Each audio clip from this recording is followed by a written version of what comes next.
பாருங்க, ரயில் தண்டவாளத்துல இருக்கிற அந்த ஜாயிண்ட் எல்லாம் உடைச்சி நொறுக்கிக்கிட்டு இருக்கிறாங்க.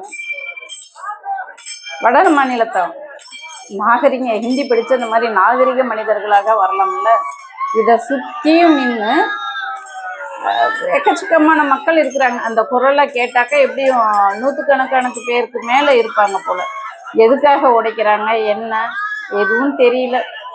ஆனா இந்த மாதிரி ரயில் தண்டவாளத்தை வந்துட்டு அந்த ஜாயிண்ட் எல்லாம் உடைச்சி எடுத்துட்டு இருக்காங்க.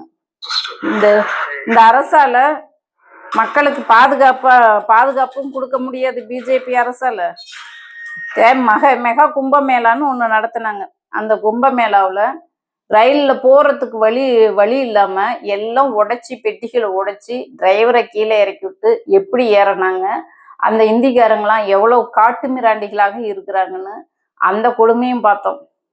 இந்த மாதிரிதான் இந்த தண்டவாளத்துக்கு இதுவும் இந்த மாதிரி ஒரு சம்பவம் தமிழ்நாட்டுல நடக்குமா? அந்தந்த காவல் நிலையங்கள்ல ஸ்டேஷன்ல ரயில்வே ஸ்டேஷன்ல தனியா சிறப்பு காவல் நிலையம்னு ஒண்ணு இருக்கு. அந்த காவலர்கள் என்ன பண்றாங்க? இப்படி நூற்றுக்கணக்கான பேர் கூடி நின்று வேடிக்கை பாக்குறாங்களே, ஒரு காவலராவது அங்க இருக்காங்களா?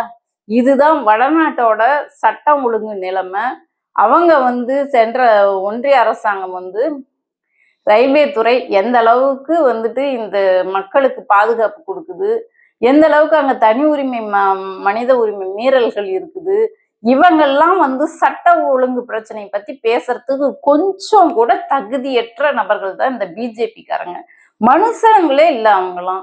அவங்க இந்த ஆட்சியில இருந்து என்னைக்கு இந்த மோடி இறங்கும் அப்படியே அன்னைக்குதான் இந்தியாவுக்கு விடுதலை கிடைக்கும். அன்னைக்குதான் இந்தியா விடுதலை அடைஞ்சதாக, சுதந்திரம் அடைஞ்சதாக அர்த்தம். இப்ப இந்த மாதிரி ஒரு காட்டு மிராண்டிகளை தான் மோடி உருவாக்கிட்டு இருக்காரு.